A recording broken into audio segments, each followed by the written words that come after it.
Zimmer नाम का भगवान का एक बहुत बड़ा भक्त था। उसने अपना पूरा जीवन भगवान की सेवा पूजा में ही बिताया। पहले वो भगवान को भोग चढ़ाता, बाद में उनके भोग में जो सामग्री होती उसे ही खाता। कोई भी स्वार्थ के बिना वो भगवान की सेवा करता रहा, पर उसके जीवन में हमेशा कोई न कोई समस्या आती रहती थी। भगवान का इतना बड़ा भक्त होने के बावजूद उसके साथ जीवन में कुछ अच्छा नहीं हो रहा था। बचपन में ही जीमर के माता पिता की अकारण मृत्यु हो जाती है और उनका गांव में कोई नहीं था, जिस वजह से जीमर अकेला ही गांव में रहता था। वो गांव में ही कुछ छोटा मोटा काम करके जो पैसे मिलते उसे अपने भगवान की सेवा पूजा करता। इस प्रकार ही उसका बचपन गुजारा। गांव में सबको पता था कि जीमर के कोई भी रिश्तेदार नहीं है और वो गांव में अकेला रहता है। इसलिए 2-3 लुटेरों ने जीमर के घर चोरी करने की सोची। एक दिन जीमर को कुछ काम के लिए थोड़े दिन गांव से बाहर जाना पड़ा और लुटेरों ने ये वक्त चोरी के लिए ठीक समझा और जीमर के घर चोरी करने के लिए चले गए।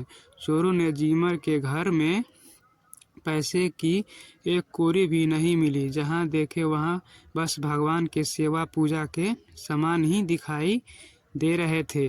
लुटेरों को इतनी मेहनत के बाद भी चोरी करने के लिए कुछ नहीं मिला।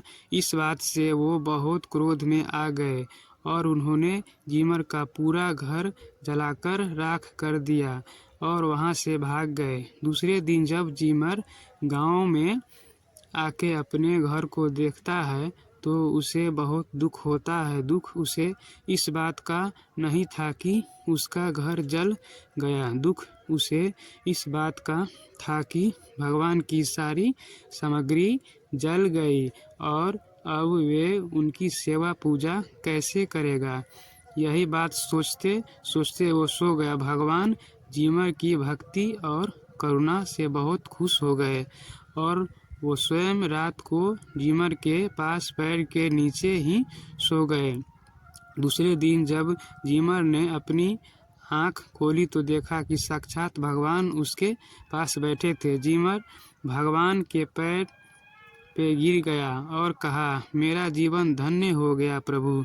जीमर के मन में एक संदेह था और उसका निवारण भगवान स्वयं करे, ऐसा जीमर चाहता था। जीमर ने कहा, हे प्रभु, मेरे मन में सिर्फ 2 ही संदेह है कि मेरे इस जीवन में मैंने आपके अलावा और किसी से भी प्रेम नहीं किया और जो आपकी भक्ति करे उसको तो जीवन में कोई भी समस्या नहीं आती, तो फिर मेरे इस जीवन में इतनी कठिनाइयाँ और मुश्किलें क्यों आई।